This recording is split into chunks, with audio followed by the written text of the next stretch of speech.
I hope आप सब ठीक ठाक होंगे। अल्हम्दुलिल्लाह से मैं भी बिल्कुल ठीक हूँ। और अभी तक जिन्होंने भी मेरे चैनल को सब्सक्राइब नहीं किया तो काइंडली वो पहले मेरे चैनल को सब्सक्राइब कर ले और साथ ही साथ बेल आइकन के बटन को भी प्रेस करना मत भूलिएगा। अभी भी मैंने एक व्लॉग का एंड किया है, साथ ही मैंने नेक्स्ट व्लॉग का यानी इंट्रो कर दिया है। मुझे होता है कि चले एक एंड किया है ना, साथ ही मैं नेक्स्ट इंट्रो कर लेती हूँ ना। इससे ये होता है कि मुझे पता चल जाता है कि चले व्लॉग मैंने स्टार्ट कर लिया, अब इसको मैंने मुकम्मल करना है और सुस्ती बिल्कुल भी नहीं आती है मुझे।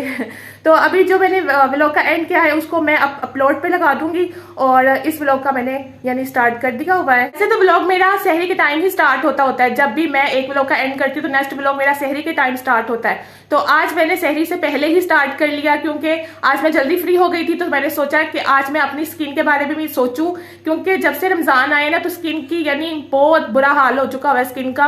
मैं बिल्कुल भी केयर नहीं कर रही हूँ। तो इस वजह से मैंने सोचा कि अभी मेरे पास टाइम है सहरी में, तो इस वजह से मैं अपने जरा थोड़ा सा ना स्किन को भी थोड़ा टाइम दूं। और आज मैंने शावर भी लेना था, कपड़े भी चेंज करने हैं, तो इस वजह से मैंने सोचा कि मैं यानी फेस पैक बना लेती हूँ, फेस पे वो अप्लाई करती हूँ और फिर मैं उसके बाद ही यानी शावर लूंगी, फिर सहरी बनाऊंगी।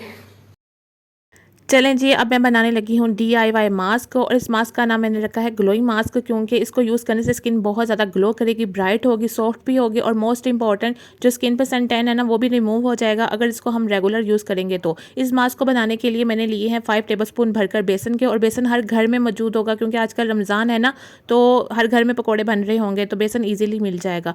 और मैंने 2 टेबलस्पून भरकर लिए थे राइस फ्लावर के चावल, मैंने लिए उसको मैंने ग्राइंड कर लिया था। उसके बाद मैंने इसको डबल छान कर लिया था क्योंकि इसके जो मोटे मोटे ग्रेन्यूल्स होते हैं ना वो स्किन के लिए हार्मफुल साबित हो सकते हैं, तो इसलिए मुझे इसका फाइन आटा चाहिए था। 2 टेबलस्पून भरकर हो गए राइस फ्लावर के और 1 टीस्पून मैंने यहाँ पर ली है ऑर्गेनिक टर्मरिक पाउडर। ऑर्गेनिक हो तो ज़्यादा अच्छा है क्योंकि केमिकल वाली चीज़ें मैं यूज़ बिल्कुल भी नहीं कर रही हूँ, तो इस वजह से मेरी तो ये ऑर्गेनिक है क्योंकि हल्दी हम लोग घर पर ही पीसते हैं, तो इस वजह से इस मास्क का ज़्यादा इफेक्ट मुझे मिलेगा। तो बस ये इसको अब मैं इन तीनों चीज़ों को मैं अच्छे से मिक्स कर लूँगी और इन ड्राई चीज़ों को ना मैं एक गिलास के कंटेनर में ऐड कर दूँगी, क्योंकि जो गिलास कंटेनर होता है ना उसमें चीज़ें सेव कर लेना तो वो जल्दी ख़राब नहीं होती हैं। और मेरे पास कोई गिलास कंटेनर है नहीं था, मेरे पास ये कॉफ़ी कंटेनर था, तो मैंने इसमें ही सेव कर कर रख ली। आप इस मास्क को ना एक क्लींजर के तौर पर भी यूज़ कर सकते हैं कि हाथ में थोड़ा सा आप इसमें लें और पानी थोड़ा सा ऐड कर कर ना, तो आप इसको क्लींजर के तौर पर भी यूज़ कर सकते हैं। जो ड्राई मास्क है ना वो मैंने कंटेनर में ऐड कर लिया था और उसमें से 1 टेबलस्पून मैंने निकाल लिया था क्योंकि मुझे अभी अप्लाई करना था फेस पर और जस्ट फेस पर ही अप्लाई करना था। अगर नेक पे या हैंड पे अगर मैं अप्लाई करती तो मैं ज़्यादा निकाल लेती, अभी जस्ट फेस पे लगाना था, तो इस वजह से मास्क बनाने के लिए अब मुझे चाहिए है जी 1 टेबलस्पून भरकर योगर्ट, और योगर्ट भी मेरे अपने घर की बनी हुई है, और 1 टीस्पून हनी चाहिए है। और साथ ही साथ आपको एक टिप देती चली जाऊँ कि जो आप शहद के डिब्बे में से शहद निकालते हैं ना, तो स्टील का चम्मच आप कभी भी यूज़ मत करिएगा क्योंकि उससे शहद ख़राब हो जाता है।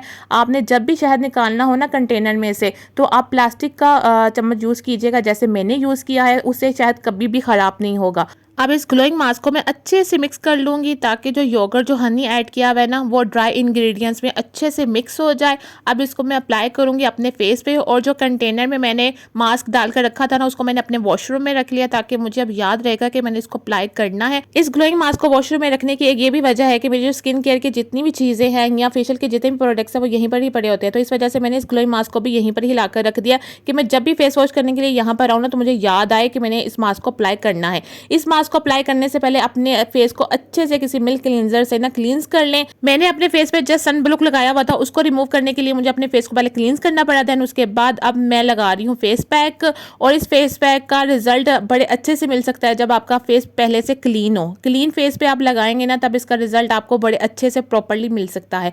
अब इसको मैं इवन कोट करूंगी और भर भर कर लगाऊंगी ताकि मुझे इसका रिजल्ट ना बड़ी जल्दी ही चाहिए क्योंकि ईद बहुत पास है, तो इस वजह से आप मैंने स्किन केयर करने में स्पीडअप पकड़ लिया। आप लोग भी स्किन केयर करना अभी स्टार्ट कर दे मेरे साथ ही, क्योंकि ईद आने में दिन बहुत कम रह गए हैं।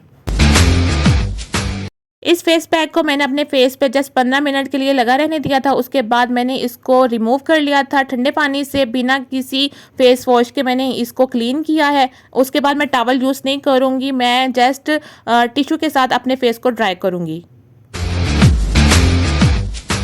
सहरी का टाइम स्टार्ट हो चुका हुआ है और सहरी में हमने बनाए हैं नान चने हमने नहीं बनाए, बाजार से आए क्योंकि गैस ने हमारा साथ नहीं दिया, बीच राह में ही हमें अकेली छोड़कर चली गई बेचारी। तो इस वजह से हमने नान चने मंगवा लिए। हमारा लास्ट ऑप्शन, हमारी लास्ट उम्मीद ही नान चने हैं। और जब कभी गैस नहीं ना आ रही होती तो हम सोचते हैं कि सहरी के टाइम अगर बाजार से ये नान चने ना मिलते होते तो हम क्या खाकर सहरी रखते, क्योंकि पहले के टाइम में ऐसा कोई सीन नहीं होता था नाश्ता मिलने का सहरी के टाइम। अब स्टार्ट हो चुका हुआ है क्योंकि अब गैस ने आवाम को ना कसम से बहुत ज़्यादा जलील कर दिया, इतना जलील कर दिया कि आवाम अब रोने वाली हो गई कि जब भी वो चूल्हा ऑन करती है तो गैस होती ही नहीं है, और एंड जब इफ्तार होती है सायरन बजता है ना फ़ौरन गैस आ जाती है। मुझे ये समझ नहीं आती कि तब गैस इतनी जल्दी क्यों आ जाती है, वो भी फुल प्रेशर से आती है, मुझे ये समझ नहीं आती है। तो मजबूरन बाहर निकलना पड़ता है सैर और इफ्तार के लिए कुछ ना कुछ लाने के लिए। तो आजकल जितनी भी खाने पीने वालों की शॉप्स है ना, उनके सीज़न चल रहे हैं, उनकी चांदियों के दिन है। नेक्स्ट डे का व्लॉग स्टार्ट हो चुका हुआ है, और जब भी एक नया दिन स्टार्ट होता है ना, अल्लाह ताला से यही दुआ करती हूँ कि अल्लाह ताला कल का जो दिन अच्छा गुजरा था ना, उससे कहीं गुना ज़्यादा आज का अच्छा दिन कर दीजिएगा। और यही दुआ करते करते एक दिन ढलता है, एक दिन चढ़ जाता है। तो बस अल्लाह ताला से यही मैं दुआ करती रहती हूँ, और अल्लाह ताला बस मेरी दुआ को कबूल कर लिया करे, और कबूल करते भी हैं माशाल्लाह से। तो जी आज का दिन भी बहुत ज़्यादा हैट्रिक दिन रहने वाला है, क्योंकि आज मैंने नेबर्स के यहाँ इफ्तारी भेजनी है, क्योंकि हमने स्टार्टिंग में भेजी नहीं थी, क्योंकि हम हमेशा रमज़ान के मिड में ही हम लोग ना नेबर्स के यहाँ इफ्तारी बांटते हैं, क्योंकि पहले हम यूज़ टू नहीं होते हैं इफ्तार बनाने में, तो बाद में हम लोग ना आहिस्ता आहिस्ता यूज़ टू हो जाते हैं।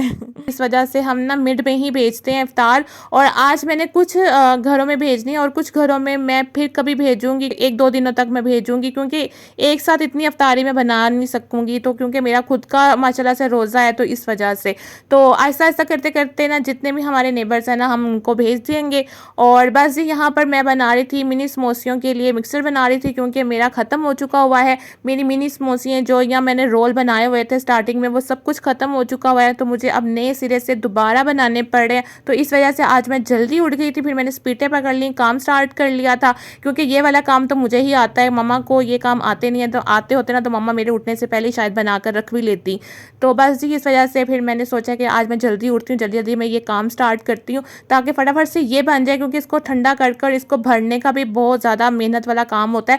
तो इस वजह से मैंने कहा कि पहले इनको बनाकर मैं रख लेती हूँ साइड पर, ताकि मैं बाकी के काम कर लूँगी और इसको आराम से बैठ कर ना मैं फिल करती रहूँगी।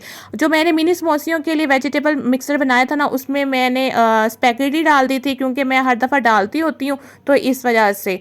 तो अब बस जी इसको मैं रेडी कर लूँगी अच्छे से, और इसको जो मेरा तरीका है ना बनाने का, मैं वो भी इंशाल्लाह आपसे ज़रूर शेयर करूँगी। और मैंने करना भी था, क्योंकि मैंने फ़र्स्ट रमज़ान में जो मैंने रेसिपी बनाई थी ना मिनी समोसियों की, तो वो मैंने शेयर ही नहीं कर सकी। तो मैं अब सोच रही हूँ कि मेरे पास वो वीडियो पड़ी हुई है, तो मैं उसको भी अपलोड करूँ, आप लोगों के साथ शेयर करूँ। मिक्सर मैंने बना लिया था, और उसको मैंने ठंडा करने के लिए ट्रे में डाल दिया था और पंखे के नीचे रख दिया था, ताकि वो ठंडा हो, मैं फिर ही उसको फिल कर सकूँ समोसा पट्टियों में। तो बस जी यहाँ पर मम्मा अब भले बना रही हैं। अब मैंने अपने भाई को ड्यूटी दी हुई है, स्टार्टिंग से ही मैंने अपने भाई को ड्यूटी दे दी थी शरबत बनाने की। चले मेरी एक तो यानी इससे काम से जान छूटी हुई है कि शरबत बनाना है। वो उठ कर सुबह बना देता अपने टाइम पे, मैं उसको कह देती हूँ कि ये तुम्हारा टाइम है, इतनी देर तुमने किचन में आना है और तुमने ये बनाकर चले जाना है। इसको फ्रिज में रखने का काम वो हमारा है, वो हम खुद रख लेंगे। और यहाँ पर जी माशाल्लाह से भल्ले फ्राई हो रहे हैं इफ्तार बांटने के लिए।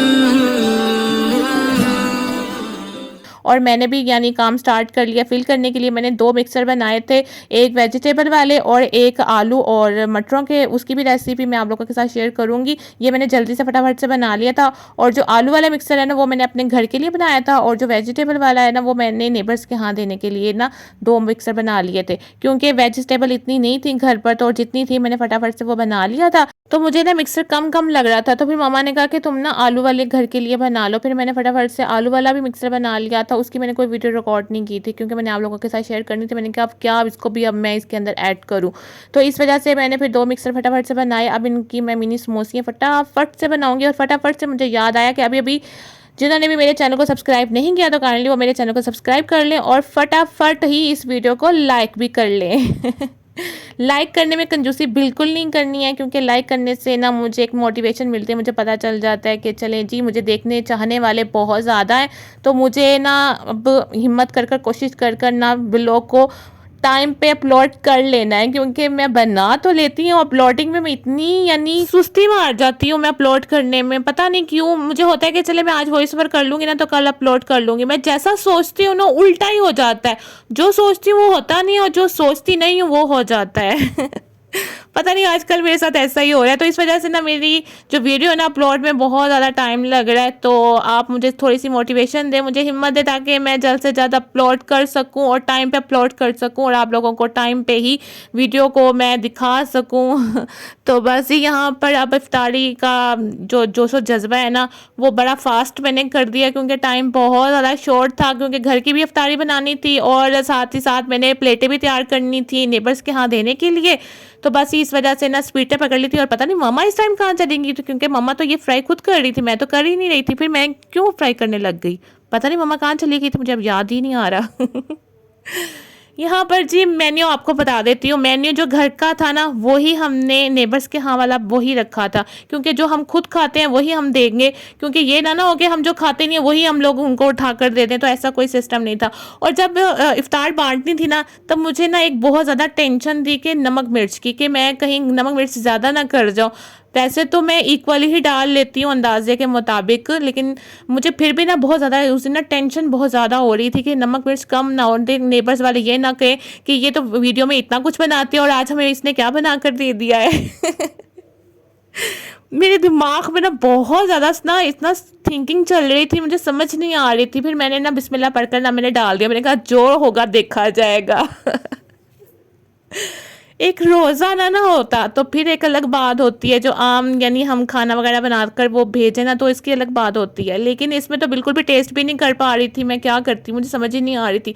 मैंने कहा जान दो, जो होंदा वे होन दो। मैंने मम्मा को भी कहा, मैंने कहा मम्मा आकर चेक करना ज़रा मैं सही डाल रही हूँ ना। मम्मा कहती हाँ मैं भी क्या कर सकती हूँ, मेरा भी रोज़ा है, डाल दे जैसे डालती है तू।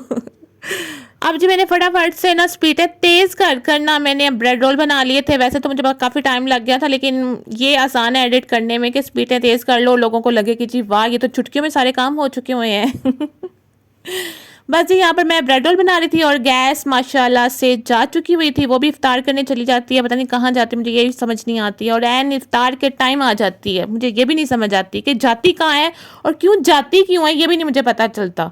तो बस जी यहाँ पर मैंने ब्रेड रोल बना लिए थे। ममा ना सिलेंडर में फ्राई कर रही थी पकौड़ा, और मिनी समोसे वो फ्राई कर रही थी। यहाँ पर भले जो बन चुके हुए थे उनको मैंने स्क्वीज़ कर लिया था, उसका सारा पानी निकाल कर उसके अंदर अब मैं दही ऐड कर रही थी, और ऊपर से मैं चाट मसाला स्प्रिंकल कर दूँगी। बस ये वाले काम मेरे हो जाएंगे। उसके बाद देन मैं प्लेटें तैयार करूँगी, और प्लेटें मैंने सिर्फ 4 घरों में भेज रही थी, ये नहीं 5 घरों में, मैंने बाद में भी मैंने एक भेज दिया था फ़ौरन से उनके यहाँ।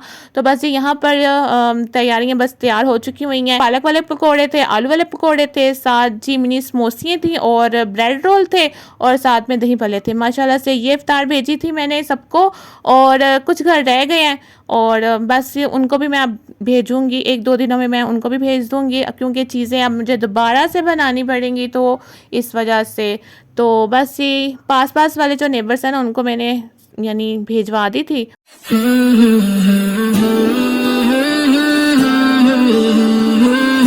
माशाल्लाह से यहाँ पर अब हमारे भी इफ्तारी का टाइम हो गया हुआ है, तो अब यहाँ पर हम लोग भी इफ्तार करेंगे। अल्लाह ताला का जितना शुक्र अदा किया जाए उतना कम है, क्योंकि अल्लाह ताला देते हैं तो जताते नहीं हैं, लोग देकर जता देते हैं, तो उनकी मदद का भी कोई फ़ायदा नहीं होता जो जता जाए।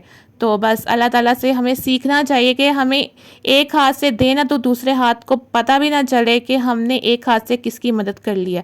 तो माशाल्लाह से यहाँ पर जी इफ्तार हो चुका हुआ है, और इफ्तार के टाइम दुआ ज़रूर किया करें सबके लिए, अपने घर वालों के लिए और अपने नेबर्स के लिए भी आप ज़रूर दुआ किया करें। अपने चाहने वालों का भी आप ख़ास कर ख्याल रखा करें, क्योंकि यही टाइम होता है दुआ की कबूलियत का।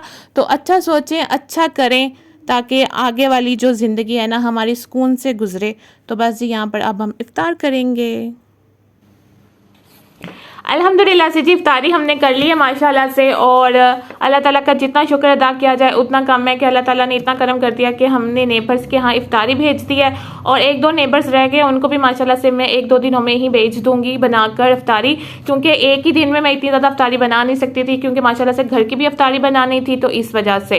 तो आई होप आपको आज का व्लॉग पसंद आया होगा। पसंद आए तो प्लीज़ लाइक शेयर कमेंट ज़रूर कीजिएगा, और जो नेक्स्ट व्लॉग है वो भी आपको बड़ा ही अमेजिंग सा और रेसिपियों से भरपूर और स्पेशल व्लॉग व्लॉग है वो भी आप ज़रूर वॉच कीजिएगा। तब तक मुझे इजाज़त दीजिए, मिलती हूँ आपसे एक नए व्लॉग के साथ और भरपूर सी रेसिपियों के साथ सहर और इफ्तार में। तब तक अपना बहुत ज़्यादा ख्याल रखिएगा, दुआ में मुझे याद रखिएगा। ओके जी, अल्लाह हाफिज़, बाय बाय।